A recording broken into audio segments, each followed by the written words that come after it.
ko persister te faut bakima ko Kagame azalaki na région moko otoza na frontière na bango to kotangela bino bokoyoka ndenge Kagame ale puisque je vous dis papa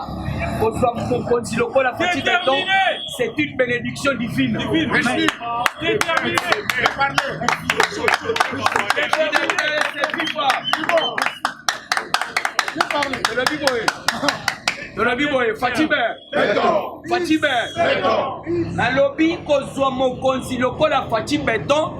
une réponse divine, bénédiction divine.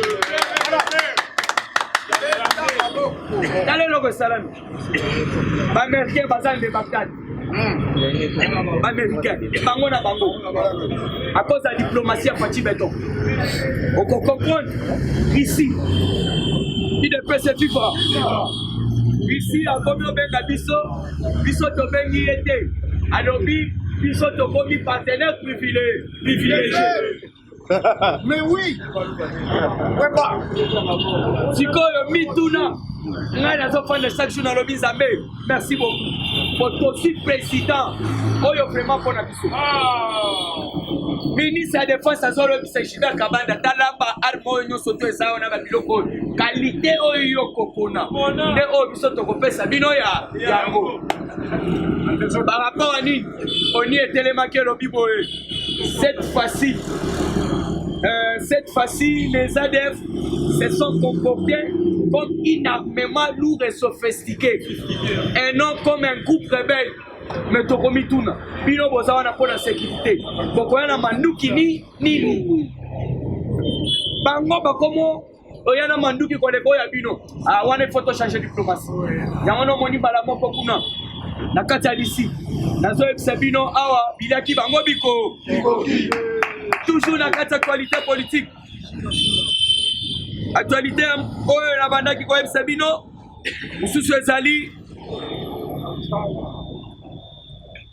Fatih Béton alerte le gouvernement sur la situation de Congo Airways qui risque d'interrompre ses vols dans 2 mois.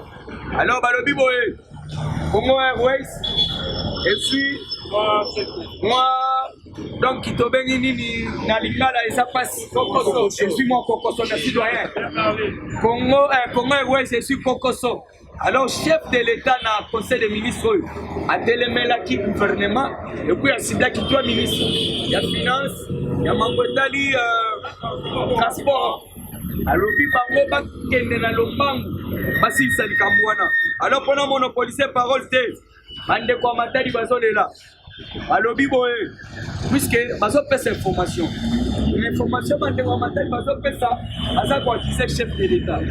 Or que le chef de l'État, dans un régime semi-présidentiel, après Fananaïa, Fandi Maboko, c'est la rapport. Alors bien sûr, Bana Matadi, Bana Boma, Okonzamboka, Balanaya Libosa Kokitakuna, place à Salamiti, merci. Alors, Kenzelawana. Bakotia minda pour la sécurité sana. Mais bon, j'appelle la bande qu'on a bino, voire même pas gouverneur, voire même pas député provinciaux, voire même pas grand diplomate en Congo central. Bon, qu'on s'amène à ce lobby, bino peut bolander la dossier. C'est ça, bolander la dossier. Chef de l'État, on a protopoté ou soit on a babac de fête. Quand même, que le Congo central a solo quand la présidence pour rappeler là. Makamona lobaki na Congo central. Il faut faire chose à ma gouverneur, na ba député provincial puisque ba onde ba zola lisa. Ba soye baté que Mobutu aloba yango. Quand le chef de l'État, le respect dû à un chef de l'État c'est quelque chose de très sacré. Quand le chef de l'État part, il faut pas exécuter.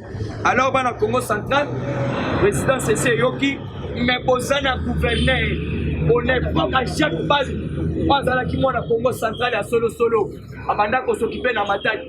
Abanda ko s'occuper na port, on a pas même de la ville. Abanda ko s'occuper le port ya Matadi de Koufa. Port ya Matadi Mounene Koufa Bolandi na ba information tout le baté. Alors bi port ya Matadi ba classango 5e na monde. Et plus performant na Katia Afrique. Information bimi lobi. Bon, il y a Matadi et Bibi 5e dans le monde. Mais dans le Afrique, les alliés le plus performant. Alors qu'on a quelque chose Tolobi Boye. Paul Kagame a lobby aucun ennemi de nos voisins n'opéra sur les sols rwandais. Alors, hier, à ça qu'on souhaitait, Kolobena pour la ADF. Et bah, hier, sur le pour la FDLR. Mais biso tozana M23 mouvement la bango ba créer. Alors bazu difficulté pour nani. Fati aboyi ba accord ya likuta ya Kindoki. Accord ezani tozo ba Rwandais talana ni Kindoki. Soit ba Rwandais wana ko tisa bango na ba service ya sécurité. Ya République démocratique Congo. Et dédié qui dépasse viva. Yo ka ko musucha Kindoki ko peso kanda ozo achibanda obete tata coup de tête. Pas que la chibanda. Encore on est petit dans des années. Ozo or ya Congo, or ya Congo. Jemabe. Or ya Congo. Yo ka ko basigna na 2009-2012. Après on a ba Rwandais, ba filtra biso parce que ba résident. Tout le monde a même la Sénat, on a nani tout ça. Mais l'autre salinga passe na mutema na dali Fati faza kama Zamboka. Et puis nazomona maloba pasteur ya Ghana bishop akamaloba na Ghana ekosalama. Aloba au jour à venir les peuples congolais bango moko bakotelema bakorevendiquer yozala toujours président na bango. Koboyo anticiper plaza ezako Congo. Yoka kor pona chité. Akor wanezani or na biso ya Congo. Bazwa yango ekenda kande na Rwanda bakende kotraye yango barasine yango ete kama peko. Siko tala bato ndenge wana bazosela lisusu kana mazonga. Tala loko tika la dinosaure te awa puisque ça ba responsable. Azakolanda biso. Alors tokoyebisa bango oyo nyonso tu akomeka mpona Congo akokutana na Fachibe. Leto.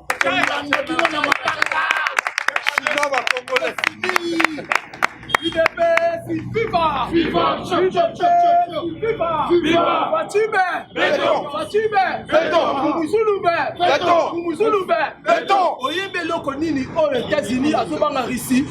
Ou bien azobanga Fachibe to Fumuzulu. Mais je que au moins Russie ndanga za bongo azali noki maternel na biso en matière ya stratégie. Metana ta maboko makati, metana maboko makati.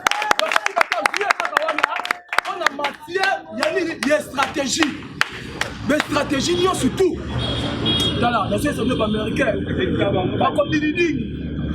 Pas américain, pas comme des lignes. On fait la chose que nous, on comprend. Avant que nous remarquions quelque chose, on va faire des champions. Les champions de Abdullah. Ministre. Analyste. Voilà son quota.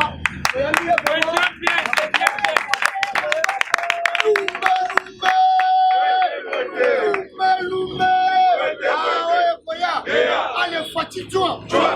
Fatigue-toi. Allez, fatigue-toi. Donne les informations. Les parlementaires debout. Les parlementaires debout. Les parlementaires debout. Rien que l'IDPS. Bonjour à tous. l'IDPS viva.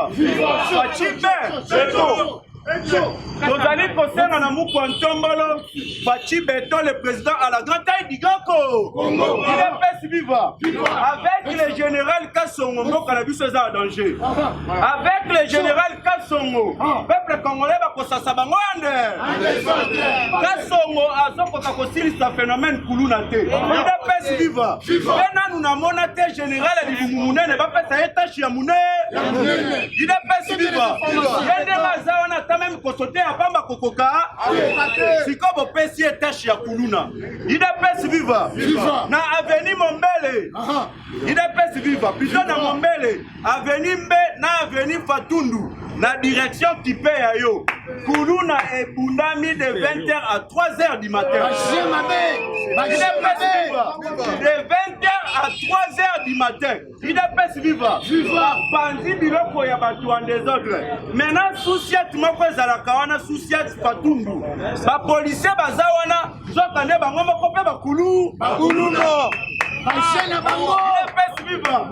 Baza na plan moko moko lokola bayebi tozokende na élection balingi basali kombo ya chef de l'état ntango kuluna ebundami de 20h à 3h bato nyonso kote wana bakomofinga chef de l'état idepesike ezali ple ya kasongo alongwa talongwa te alongwa talongwa te soki bolingi alongwa bomanifeste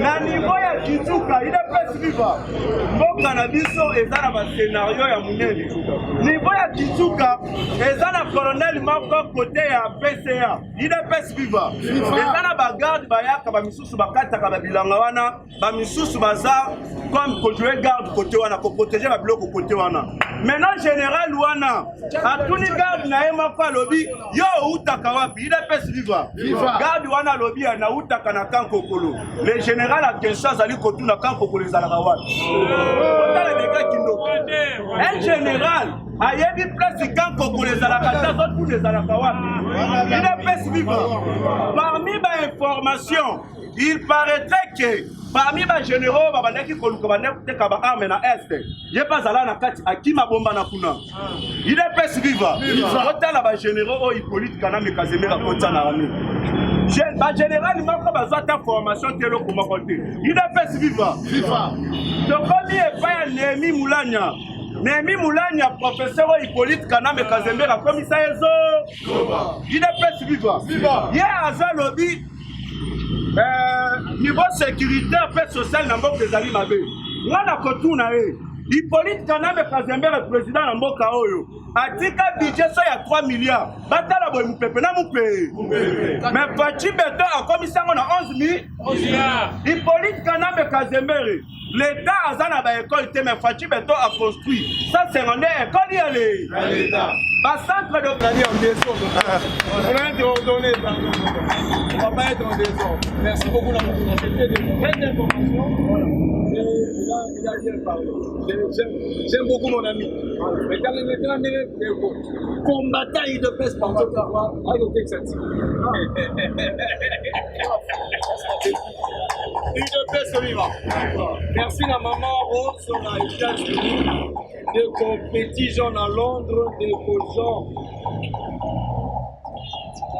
Allemagne pour la remarque une fois de plus nos Slovaques ils vous ont encouragé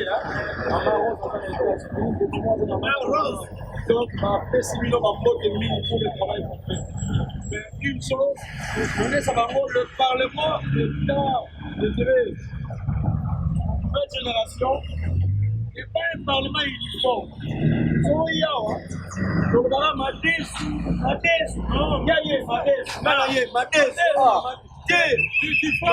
multiforme. Il y a un moment où nous avons une spécialisation. Moi, quand je parle, je sais qu'il y a des infos. Ah, mais non, mais ça. Je viens maintenant analyser. Excusez-moi, moi j'aime les analyses. C'était des voix que nous avons depuis 2010. Il y avait un problème. Le vieux Étienne a aussi un poteau. Appelle la Tia Kinshasa. Va tout dire lorsque tu vas rentrer parce que tu rentres chez toi, qu'est-ce que tu feras? Papa Étienne, rentre au pays, je veux moraliser les Congolais. Je ne sais pas. Le mot est moraliser. Moraliser veut dire il faut qu'il apprenne à Congolais la morale. Donc il faut que les Congolais comprennent ce qu'on va faire. Il faut que les Congolais comprennent. Le changement de mentalité, c'est une étape de vie. Nous avons un zate. Il y a un moment de mouillib, il y a un mouillib. On a dit que nous avons bien l'enquête, on a bien ma casse, on a Komora. Dès qu'il y a Kabila, on s'en dit José Makila. Mais soyez bien mouillés. José Makila fut voleur depuis. Il est ma mère. Alors, on a mis une vérité.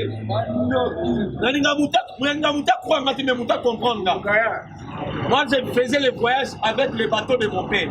J'ai monté à l'Équateur qui s'en va dans une photo. J'ai entré aussi Kassai. Bateau et balai. Il y a bateau, papa, là-bas, c'est qui je vous. Une photomatique de l'Équateur 2010. Non, on appelle ça rapport à José Makila. Vous avez dit gouverner l'Équateur. Il y a un seconde. Il y a un seconde. Mais dans la matière, je ne sais pas comment on a dit que tu vas taper. Même qui sommes. Qui était MNC, voté MNC, comment tu as perdu. José Makila a volé à l'Équateur, c'est moi qui l'avais trahi. Je vous dis, Rakotara, soit comme il a Wendy Sekri. Donc on a quelques kilomètres à Wendy Sekri parce qu'on allait acheter les maïs. C'est pareil dans son Massango. Donc quand on a un Chinois à 40 km à Wendy Sekri, je ne sais pas. Les mandats à Wendy Sekri, c'est quelques kilomètres. Mais on est-ce que la Wendy Sekri à 40 km, pas Chinois, pas que le Rotaba, ma banque à l'absor. En ce moment, il y a un fini. Vous peut-être que c'est mon ami, José Makila, il était gouverneur. La scène a une marche. Il devait se vivre. Comme comme matin, il devait. Na fédéral, il y a un banaka. To banana libongo ya menge, parce que libongo ya menge, c'est à proximité là pour Monisco. Si la gouverneura Kima, et tombé en voleur, rentrer à Kinshasa, je donne les rapports, la permanence de la mission, et ça même le vieux tient les rapports écrits. Que Mouto a eu dans l'Équateur, à Omako. Mais quand on met les choses, je Congolais, il était voleur depuis. Il y a des choses, Abotama Nango. José Makila est inné voleur. Un voleur inné. Abotama voleur, Afola voleur, puis Akoufani voleur. Makila m'a fait. Comment ça va compliqué? José Makila, Isanga Bandanga Bandoki. Voilà comment compliqué. Il devait se vivre. Je ne vais pas m'attarder pour ne pas faire son buzz là. Et dans le cas Pascal Damouyi, on attend tout le monde. Je vais mettre un dossier Vital Kamere et Bati Loupé. Bien que Vital Kamere, directeur du Kamere. Directeur du Kamere. Donc, mais là pourquoi? Bon, on a hier des guerres entre Vital Kamere et Bati Nicolo. Vital Kamere veut suyer, appuyer moi, Bati Nicolo. Mais il oublie. Quand tu parles de Laval, il faut parler aussi de l'amour. Comprenez? Tokéi, na Genève. Ils ont fait ce qu'ils ont fait. Ouais, parce qu'ils sont là, Genève. Au moins, on parle de Félix. À moi, on m'a appelé. On va pas faire ça pour toi. On dit à Félix, à moi, on m'a appelé. Félix, ils sont là, Genève, bien. Il y a un peu de voilà. Oh, atika nani au Fayoulou. Il a accepté de battre les lois parce qu'il y avait déjà un complot. Les basés connaissent l'affaire. Ils ont amené l'argent à Genève. Il n'y a pas de bien à CD, ils ont la prison. Parce que Félix savait qu'à Kobo, il y a un mois après. Pourquoi? Pour qu'on passe à notre présidence, on a parti politique qui a été implanté où? Le parti politique a été implanté dans la place enseignement. Madame Mouké. Comment on peut se présenter? Azar, un siège partout. Studio. Il y a du Gablo. Tu m'appelles ça président. Bonsoir. Mais non, je vais retirer ma signature. Il n'est pas à vivant. Je vous dis, ce n'est pas ce que nous avons fait ici à Kinshasa. La chose était là-bas. Ici, c'était seulement la matérialisation. Tout était préparé là-bas. Mais, chose, tant que tu as à Genève, Félix a un Kenya. N'a l'autre. Ouais, il y a combien de trésors de roi. Par le Bible, Félix, sachant qu'il sera président de la République, n'a jamais la parole, il y a Sainte-Thérèse. Dans le mon besoin, mon envie, c'est de être Premier ministre, d'être président de la République, la Sainte-Thérèse. Donc, déjà, la consultation à Félix, il savait que la présidence est entre ses mains. C'est l'ami d'un Chinois. Non, on soit président, nous querons majorité parlementaire, on soit primature. Il devait se vivre. L'accord, il y a cash. Il devait se pouvoir. Yo, ILC, nous querons la majorité parlementaire, yo, on soit primature. C'est que l'homme n'a pas fait. Il a échoué. Mais ce Kamere, tu n'as pas fait cela. Mais ce Kamere n'avait pas échoué. Il a fait ça sciemment. Kamere a dit, si on a fait une majorité parlementaire de la primature, qu'est-ce qu'on fera? On prendra le projet à IDFS pour mettre comme loi. Il y a comme ça, il est pesté. Yama nous nous sommes tous dans la majorité parlementaire. Quand on appelle primature, on va céder la primature.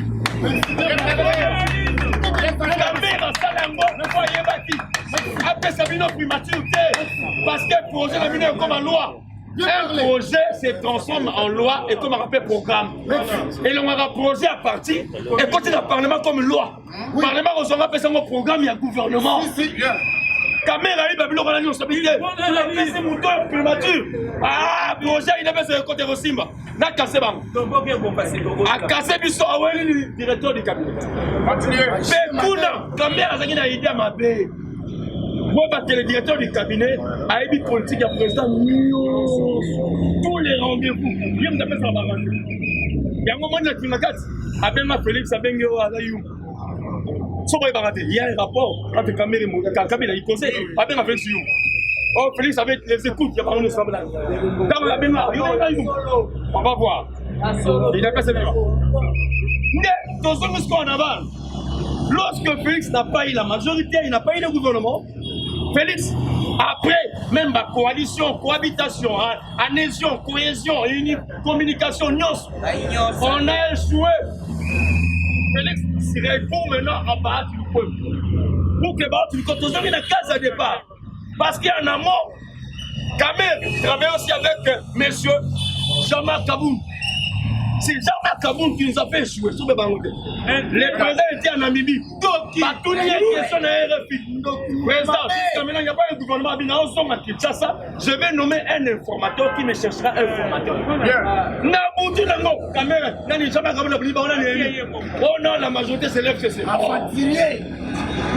rapport à quoi? C'était une complicité. Quand Félix a échoué. Parce que même si Félix a fait une majorité parlementaire, dans le cadre du Parlement, il y aura une motion de méfiance, la présidente. Le président sera sanctionné et celui qui va jouer le président, c'était monsieur Tambo Mwamba. Ndiye bomoni même likambo ya papa akufa. Avec ça attention local justice. Kuna bazonga ba betiki nous. Ba bilo resobi. Félix revient. A bouki bilo kwa bi abem so ba tuto boluke na ngasko informateur. Il a nommé Bautouba comme étant un informateur pour nous chercher un formateur. Attention, il y a un informateur. Voilà, sur le nom, tu m'as mis ici formateur comme chef, il y a gouvernement. Mais aujourd'hui, nous avons un gouvernement. Le travail a été fait par M. Bautouba. Quoi bon? Parce qu'il y a combien au consulté Kamel a consulté là. À combien il y a des quoi? Il n'est pas moi. Il conservateur similaire. Impunique. Il n'est pas vivant. Mais on ne sait pas. Qu'est-ce que Kamel veut nous dire? Et une chose, Kamel n'a pas d'exemple à donner aux Congolais. Congolais, je ne comprends pas. Ce monsieur n'est pas Congolais. Il n'a pas aussi d'exemple à nous donner. Monsieur Kamel doit s'en foutre en l'air là. Laissez-nous en paix chez nous. Nous sommes chez nous. Toi, va chez toi. Là, on fait Sabino maintenant. C'est que le vieux Etienne avait dit au bureau. Bandeko, Bandi Mamoudou, nous sommes à Koufouké. J'étais vivant, la bureau. Moi, après ça, nous avons Combo. Médard Impata, il est vivant. Bouzengo Vincent, il est vivant. Moi, José, il y avait un autre fédéral qui s'appelle Ilou. Tu fais un bureau à présent, un bureau à présent, Etienne, tu vas dire, dans ta résidence, dans la pointe. Viens, côte. Ah, puis, tu me dis la question, papa Etienne. Tout le monde a fait que Kamel va et vient, il sort. Président, il était là dangereux. Voici la réponse. Mes enfants, je connais tout ce qu'ils viennent faire chez vous. L'UDPS n'est pas une blanchisserie. Ok, là-bas? Parce que ça, on a eu. Mais l'UDPS, c'est une blanchisserie. Et ce qu'on a rabattu, chacun a son droit, chacun a sa manière de faire les choses. Mais tout à l'heure, Nicolas Messa tient 3 dossiers. Il y avait Nicolas Messa 3 dossiers. Kengwadono, Vital Kamere, Kabila Kabane. Le président a pris les stylos dans son tiroir. Alors, mais celui-ci, il est bon pour les affaires. Je lui ai dit d'aller faire les affaires. Ça, c'était M. Léon Lobich. Kengo Kwadon. Alors, yo, je lui ai dit une chose, d'aller chez lui, je peux l'aider à sortir président dans son pays. Alors, il a construit, ça va m'attendre président, ça va m'attendre président. C'était M. Vital, Kamel. Mais avec ces bonhommes, je ne peux pas travailler avec lui. Bonhomme, c'était quoi? C'est monsieur. Bonhomme, double point, moi la bitinda. Quand on dit que tu es un bonhomme, on dit moi la bitinda. Comprenez déjà, Namouki a bien tiens, avec Yoyo, oh, à sa propre n'a pas fait, Oyo, à quel n'est pas la banque de Sundaye, Oyo, Azali, bonhomme. Mais aujourd'hui, Moutoubago, Sundaye, à sa présence à Congo, qu'elle est la Burundi. Tous les iniculants qui veulent être ici, allez-y chez vous. Il était présent des étudiants burundais ici au Congo. Mais aujourd'hui, Congolais, par rapport à quoi? À ma président, ton dimanche, il y a un politique qui a Vital Kamel. Maintenant, c'est le jour où il combat les deux bases. Viens, Bahati Kemba. Caméléon. Bahati Lukombo Kemba, Kemba. Viens, encouragement. Salam Salam. Tokel Liboso, Tole. Babounisi Bibabat, on commence maintenant, monsieur Mbosson Podiakwa. Ce qui se passe dans la bande, c'est contre Félix. Comme Félix a des amis, maintenant, Babaration, on va toucher, yeah. Meta Fouzou, Meta Maro touché. Parce que nous sommes ensemble. Il n'a pas de vivre. Si tu veux terrasser un baobab, ma branche, ma racine secondaire, avant ma racine pivotant. Comprenez ce que je veux dire? Donc, toucher Félix à partir de là. Mais attention! Attention! Attention! J'ai dit une chose, faites attention. Il y a un ministre de l'Intérieur. N'a pas la descente de la bande, monsieur Ancelo, ministre de l'Intérieur. Coup de chapeau. Mais qui t'appelle à Kinshasa? La manière que tu as fait au Bandundu, fais ça aussi à Kinshasa. À Kinshasa, il y a des bêtises. Ministre de l'Intérieur, électricité, régie des eaux, l'insécurité. Ici, il y a une inefficacité. Donc, fais un effort. Je descends par ici. J'aimerais seulement analyser quelques points là. Pour la tique, je ne suis pas de ma information. Sinon, permettez-moi, supportez-moi. Moi, j'aime beaucoup les analyses et les infos des amis en l'air. Pour ça, multiformalité à battre. J'ai dit, je vois un accident.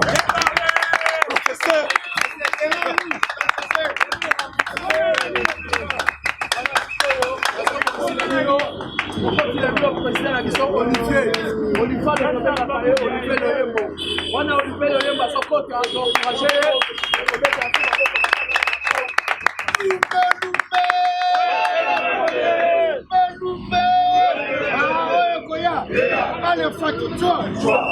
Fatigue-toi. Allez, fatigue-toi. Donnez les informations. Viva! Viva! Combattante de l'IDPS, bonjour. Bonjour. Lelo, nazolinga bopesa litoi parce que bibundeli oyo gouvernement congolais auti kosomba na Russie et puis misima kamwebe parce que lobby Monsieur Paul Kagame masala qui point de presse mwana mama mambo maso batu mususu nazokamwa batu ya mambo kuna souci na bango ezali insécurité dans la côte est de la République.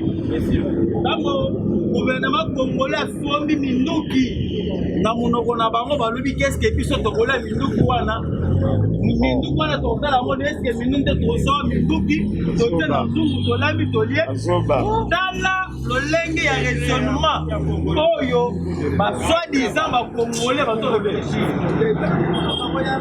c'est pour vous dire que bato ya lamuku wana susi na bango ezali mpona bitumba ese wana ezalaka idepese vivre discours na bango na monoko na bango ezaka bitumba eza na este mais foiti ayebi kosala politique alobi ke na monoko na bango ndenge bamesana koloba mpona insécurité na kati ya este ngai nazobunda kaka mpona bitumba ese wana esile libela po bango bazala discours ya koloba. Alors qu'est-ce que dit M. Paul Kagame? Parce que lobby Kagame a lobby sans toutefois citer la RDC. Mais tant qu'on a lobby, officiellement il a cité la RDC. Mais c'est Paul Kagame parle ainsi. M. Kagame parle sans citer la RDC. Certains pays voisins ont promis d'aider les FDLR pour attaquer les Rwandais. IDPS, viva! Viva! Et il ajoute, j'attends impatiemment qu'ils les fassent. Là, ils sauront qui je suis. Je sais qu'ils prennent du temps pour agir. Gagama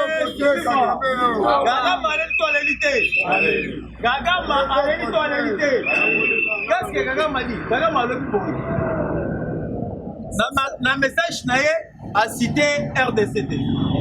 Mais à l'objet, les pays voisins se préparer pour armer FDLR.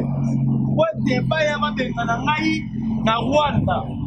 Mais dans ce là, c'est-à-dire Kagame a émis déjà que Kalaté régime les ont chuté. C'est qui vient dernièrement combattant. Pour Bitumba, il y a là, il fallait toi bouleverser le pouvoir, mais c'est pas le cas. Kagame. Nayango mona qui dernièrement ancien ministre ya Rwanda oh azali exilé politique à M. Paul Kagame azali par dans lobby nous devons faire tout et tout pour les exilés mais chasser d'abord M. Paul Kagame et yo congolais au sao congolais au soutien pour soutenir FARDC pour soutenir le président de la République pour soutenir le gouvernement congolais yo omesani kaka kofinga omesani kaka koloba mabe mpona mboka oyo ya yo idepeseli moi je vous assure je suis sûr et certain que Kagame azokweya pourquoi Kagame azokweya parce que le FDLR bazali bandeko ya Biarimane wani ndenge biso tozali na ba quelques 400 quelques tribus na mboka na RDC mais na kati ya Rwanda bazala kaka na 3 tribus les Twa, les Hutus et les Tutsi.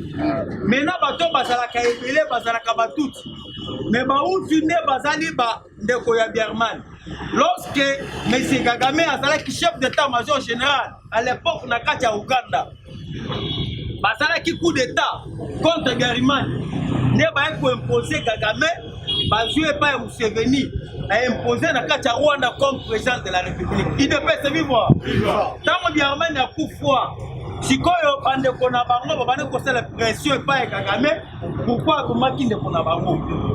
C'est ainsi Kagame azoki bandeko nyonso wana abengana bango na Rwanda nde bomwana Union européenne baya baimposa Mobutu bazwa batu wana baloger bango bapesa bango mwa etenya babele na kati ya est de la République. Il devait se vivre. C'est ainsi ali oyo kozokende emasaye kita bato wana bakozonga na mboka na bango parce que bazali bakongolais te. Il devait se vivre. Bazali bakongolais te bazali barwandais na kati ya Rwanda ifale bazonga na mboka na bango. Toujours na kati ya actualité du jour omonaki lobi bato ya soi-disant ya parti politique AC oyo ya Jean-Marc Kaburu bamekaki kosala marche na bango lobi na marche wana bazorevandi kaka libération ya mutu na bango mais eloko ezokamwisa ngai ozosala marche plus ou moins 20 personnes à 30 personnes sikoyo posez-vous une question 30 personnes nde koya kobengana Félix Tshisekedi na pouvoir parce que à l'objet que 2023 bobongama tobengana Félix Tshisekedi peuple congolais boya tobengana Félix Tshisekedi na pouvoir sikoyo bokobengana Félix Tshisekedi oyo na 30 personnes c'est pour vous dire que opposition ezate opposition ezate na zo ebisa bino ino pese bimo bino boluke boza baopposé à 30 personnes bameki koya awa bamonika 10 à la police eye batouche mutu te babeki kaka te 10 ya la police eye kaka boye bango nyonso tuna mutu laza topesi Fouati vraiment raison parce que Fouati alobaki ezali opposition ya pete opposition eza te biso toyebi na opposition biso tosala opposition bafandi kofuta biso te tosala opposition ya konyokwama mais lelo baopposant oyo ozongafuta bango gouvernement congolais futa baopposant lelo opposant azosala marche aza na kati ya mutuka yo so mwana wapi yo ozosala marche ozofana na kati ya mutuka wana opposition ya lukuta IDPS c'est viva! Viva! IDPS c'est viva! Viva! IDPS c'est viva! Viva! Viva! Viva! Félix bonjour, bonjour. Bonjour Lisusu. Ebwenge. Ebwenge. Campagne na betu. Ebwenge. Voilà, c'est na Équateur, na Guado, na Gemena. Ango balobaka toujours losako. Nani mkoi? Akati ya Congo nani mkoi? Voilà, baluba bandekola biso akana na balobaka Fati weto. Fati jambo. Fati jambo. Mwana mama, mambu maso, tozala nesengo puisque tozaba na papa Etienne Tshisekedi wa mulu.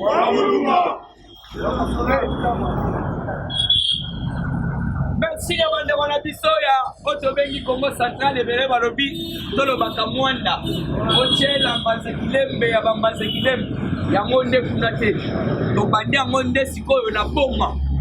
Alors putain les salades Fati Bento a construit 42. IDPS viva. Exilé politique. Bazalaki na tango ya politique kana me Kazemeri.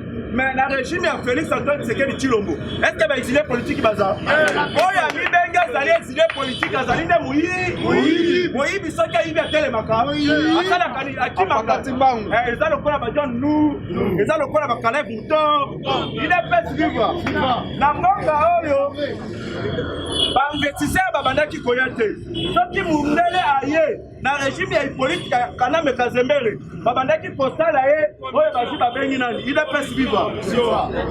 IDPS viva. Retro commission. Pe babandaki kobonga bango bazosala bango bangulu na kape na pembe na bango logo ya ngulu koyeba te. IDPS viva. Menando emi mulalo zoloba oyi politique kana me Kazemeri azonga. Jamais à côté kalaka kozonga na mboka na bi. Ngoika sanja répondre à lobby. Soki ozali kondima eloko Félix Antoine Tshisekedi Tshilombo azali kosala te se kozando kimune IDPS viva bengo ikasanja lobby na président actuel azali komema mboka na développement bako changer bele IDPS viva tomoni ba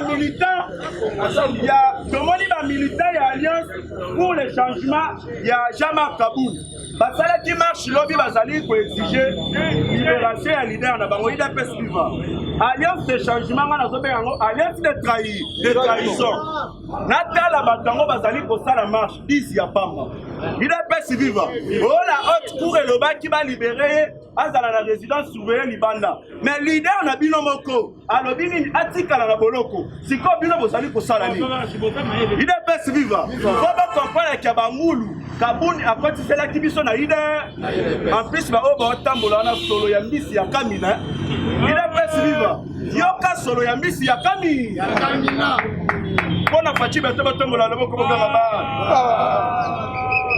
Voici la différence entre un homme d'État et un homme politique. IDPS viva. Le général-major Jean-Pierre Kassonga Kabouika, dans la vision du chef de l'État Félix Antoine Tshisekedi Tshilombo, rien qu'avec des engins, des vieilles engins, veut dire que l'engin est Kala, IDPS viva. Là, 5 millions de dollars. Il réussit à produire le maïs au profit de la population avec une main-d'œuvre 100% congolaise. Des baptiseurs ex-Kuluna. IDPS viva. Le commissaire est pas à Matata po.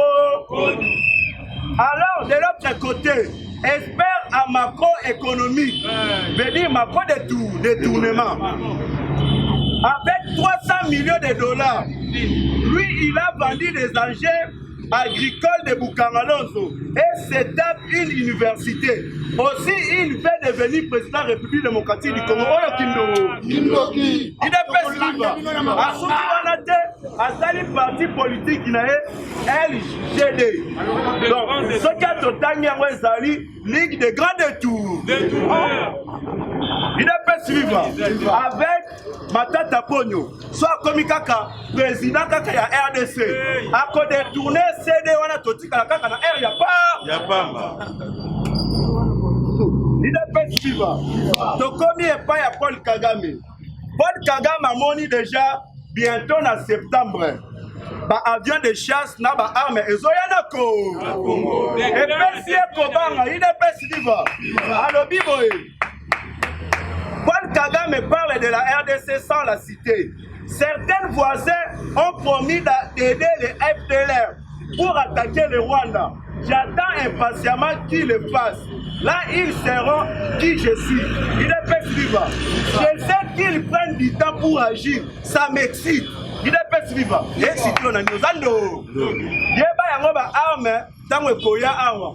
Biso toponi na biso Ukraine na biso ezali roi. Il est pas suivant. Ukraine na biso ezali roi. D'ailleurs, kutu na landi azali ko construire, le Rwanda vient de lancer la construction d'une usine qui va extraire et exploiter le gaz méthane du lac Kivu. Objectif, donner l'électricité à 100% aux Rwandais d'ici seulement le fin 2024, plutôt fin 2023. On va construire ici une pour les pays courant à Rwanda. Mais biso se peut construire en haut. Bah arme tout bombarder à Rwanda. Construire. Je vois biso bombarder ici une dégueule la pou. Na sentiment maka. Aluka ki biso comment na biso ande. Il est pas suivant. Donc comme il côté pour na que le cochiter. Incursion de Mai Mai, opposition de FARDC à la barre de Chungucha. Certains éléments rebelles neutralisés par nos voyants soldats FARDC. Bah neutralisés par Mai Mai. Il faut mettre l'état de siège Mabo. Il est pas suivant. Oyo Nazoloba, mettez ça sur internet. Qu'on comparer Félix Antoine Tshisekedi Chilombo na docteur Denis Mukwege et ça le colosso comparer chaque accord on a Maïkencha Jason il est pas suivant maintenant boye basiko chaque accord on a Denis Mukwege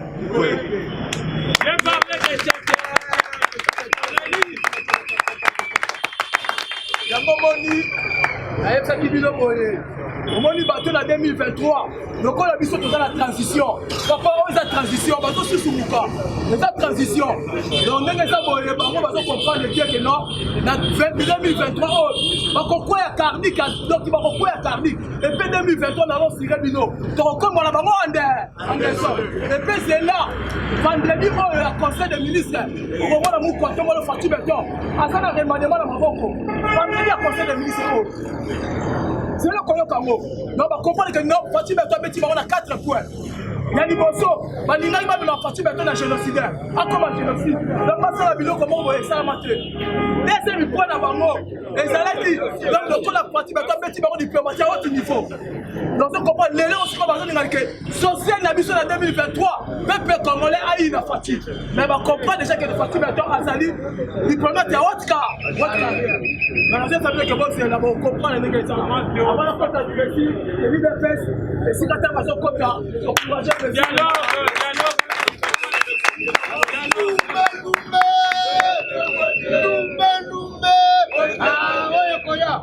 Allez, fatigue-toi. Fatigue-toi. Allez, fatigue-toi. Écoutez bien les informations. Ni de presse FIFA. Ni de presse FIFA. Wanamama. Mambu Maso. ABC Binobo se fait la légère parce que politique est comme elle est. Awa Bibia qui peut faire des Kabila Bisali Ningé. Toyebisaki Bango Basala qui est grave. Président Félix Tshisekedi azalaki koina désert bango kuzo baba bien liba on a désert peine jeter ça gato au matawa il ne peut pas vivre ah wana zebi ça makambo za koi ayebisaki bino arrivé ancien président Obasanjo nyonso awa yaki pamba te makambo ebimaka te ebi okotuna ndenge nini basololi bango apres masolo kamera zwi avion libanda topanja to topanja te idepesa viva obasanjo na masolo na bango asengaki na suka alobi fati eloko asuka kaka kanga mutu amande olandi programme ya lobi ya présidence balobi fati azokende voyage moko ya kapuka daye na micho nazoyebisa bino délégation déjà ekei tuna azokende wapi fati azokende belgique apres belgique na hollande sepe ezalaka ezalaka idepesa viva awa makambo ya koyinda ifo yeba deja awa nde nalobaki biliaki bango bikoki obasanjo ntango aya fandi na fati alobi ngai nazala témoin ya makambo wana nde basinyaka daye kamere mpe azalaka mokolo kamere yo fanda awa yo kocontredire makambo ngai na koloba kamere wabi nyonso olobi oza vérité idepesa viva alors yo kamere oza na bapreuve moko abi wi nga mpe naza na ndambu ya bapreuve na eza eza na résidence na nga na poto idepesa viva kamere azwaka avion tasai nini akei nazoyebisa yo awa mwana mai nazoyebisa yo amemi bango oyo tobengaka na prise ya définition nalobaki awa toza na affaire ya filme ya action na ebandeli ebandaka malili me tozelaka komba suka komba suka sase deja monani mutu amande ata kokweyisa eto akweyisa idepesa viva yo kombata zai na yo deja ya kosepela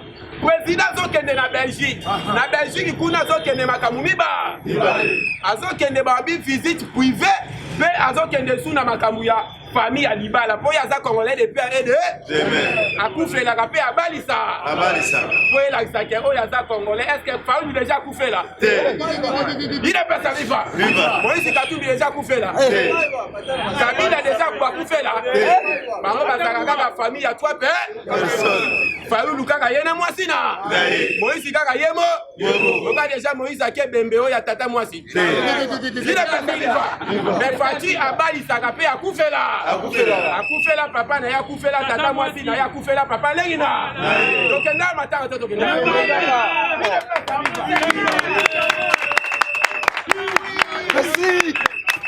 idepesa viva azokende libala apres awa azokende libala musu kolongwa wana c'est la toute première fois banda le chef de l'état si bokonzi président azokende na Hollande eza siège CPI soli botunaka CPI ezalaka na Hollande kuna nde fati azokende kopona bilo po bakotiele deja tableau na bilongi na bango ya talaka boye bo banda ligne ya bato bande kongola nayebisi yo awa bakokangama ango apa deja idepesa viva nde omoni boye biliaki bango bikoki oyo omoni bazowe na wana bazolela na bajanete eza ebandeli ya douleur mpe bible elobaka mokolo yesu akoya na ute bosati ebandeli ya oyo bazowe bazosala bango wana alors kombata ikoyeba deja na minute oyo mbela epesami avant remaniement côté ya armée pas de va-et-vient, c'est-à-dire général nyonso ozala na province na pas de olongwe awa okebo olongwe awa okebo nalobaka eloko moko msu boyebaka te idepesa viva avant tobanda sa 45 territoire il faut tochanger baadministrateur nyonso na minute oyo pepe ide azoprofite na baadministrateur na bango batia makambo eleki na bandundu ya bateke wana idepesa viva olandi lobi cerveau mortel ezali administrateur oyo balongoli ye basuspendre ye lobi mpe bakangi ye idepesa viva donc bato wana bakomi koutilize baadministrateur ya baterritoire bacreye conflit baza na mposa désordre moko ebima na mboka avant élection idepesa viva bamekaki yango na système ya baprison omonaki prison ya butembo bapriaki désordre ebimai kuna bandaki baya na oyo ya ndolo awo esimbaki te oyo esalaki ke bakangaki général baseleba idepesa viva alors nde omoni président de la république déjà nalandi apesi déjà instruction kala te awa pipa ya baadministrateur baotia bango libanda awa tozokende na élection oyo ekondo Etienne Tshisekedi alobaka po élection bato bakoorganize yango idepesa viva bandeko wana bayebi déjà se tokena moto na élection tomata tokita kobeta biso tika toluka manevre moko boya badesordre emema biso na dialogue akomaki kotyela kutu na M23 motema abolandi M23 kuna kolela na kolela adefu moko bakangi elobi abandi kotubela abinde eza boye tozomona pa te mwa yango oyo kise yaka te biloko akolia eza te bayebisi ye banani bayelaka bino alobi monesco bino pesa viva mpona yebisa yo état de siège oyo président atiaki na este elobaki ye moko epermettre edemaske bandoki nyonso ya congo babimi na mpwasa mpe basili te awa bolandi général ya nord kivu constant ndima auti koloba boye bato basalaki ke prison ya butembo baprie yango eza kaka kelke bakonzi oyo bazalaki na armée wana oyo bandai kogérer administration pour vous dire que toza entouré na bango mais il est temps maintenant todetete bambuma nyonso mabe totya bango libana oyo eza pouvoir ya yo pouvoir ya fati eza pouvoir ya yo parce que ye aza congolais de paix ede toza na devoir ya kosoutenir ye à 100%. Kobanga tie na minute oyo biso nde tokobangisa à l'époque ntango abandaki kutu ye moko sa armée sa la police sans service à renseignement ezalaki epoke oyo ebongai basala ye mabe me bakoka te ebongo kaka sikoyo oyo azwa mutu oyo babengaka chine rambo lelo akoma mwana po oyo ekoma tokofini na manefo eleli ofini na libumu eleli merci Merci. Batote ya boma mwanda tela maduda kisantu kisolokele balobaka toujours batela mpaka bamona pe cela veut dire qui vivra verra otiete bomoni ya tokobeta masolo ya ba ADF ya M23 oyo bakomi kolela donc ikupi ya ravitaillement en arbre va même na bamédicament coupure générale emani monisco mais okoyoka ADF akomi olela tozwa baarme asu te tozwa asu da mas te idps viva donc ça slogan fatime tokobeta masolo ya Paul Kagame ndenge aleli olandi deja awa mais ozolela nini puisque awa oni euti koconfirme sikoyo oni na rapport na bango na conseil oyo bakotaki dernièrement bandimi ke il y a des liens entre l'armée rwandaise et le M23 betela moko antombolo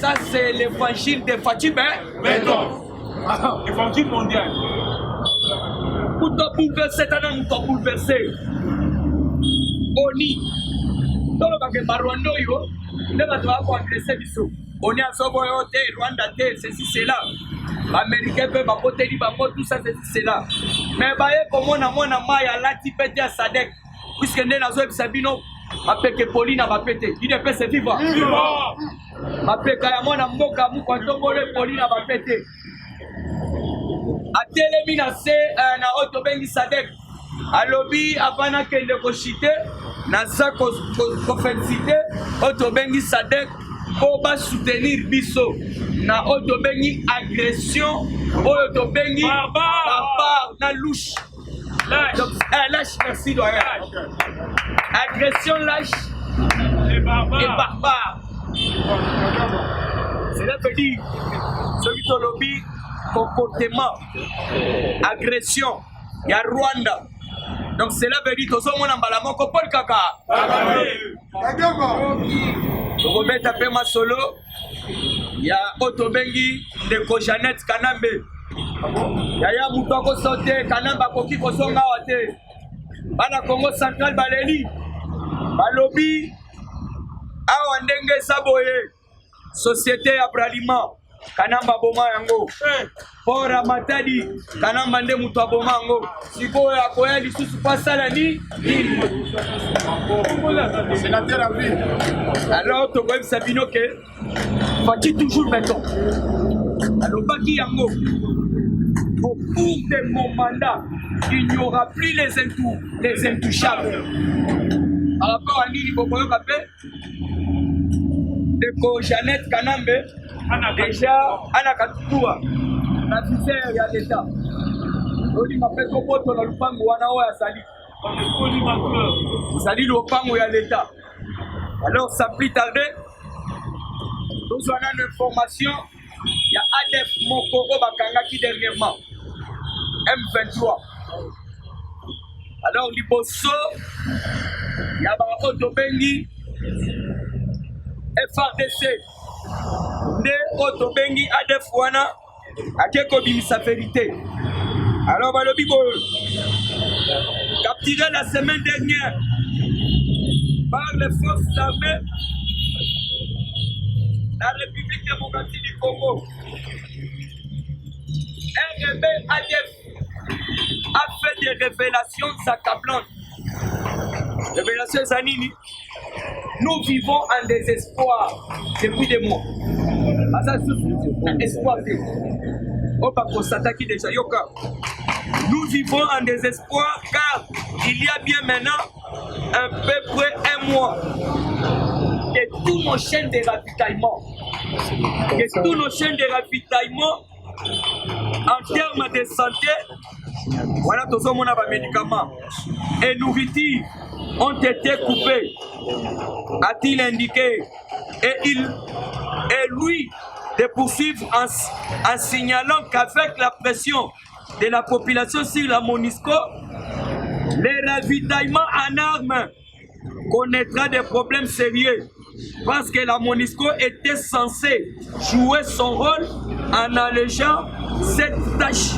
Si la puissance de fait de la FRDC continue d'être motivée, ceux qui sont restés vont craquer car ils ne savent pas à quel diable c'est vous. Voilà, merci Yaya. Balobi bol, dengue bazala ba batikali. Puisque bazo e baté, il faut craquer. Voilà. A ya kasite. Ba kisi ya kasite. Otobengi pe Damas ya kasite. Donc ba M23 baza siko na désespoir. Toyebisi bango. Ba yebela puisque en biloko pe ya lisina le IDP c'est vivant. Dena yango yoki ake plus loin à l'office. Ba oyo batikali ils font craquer.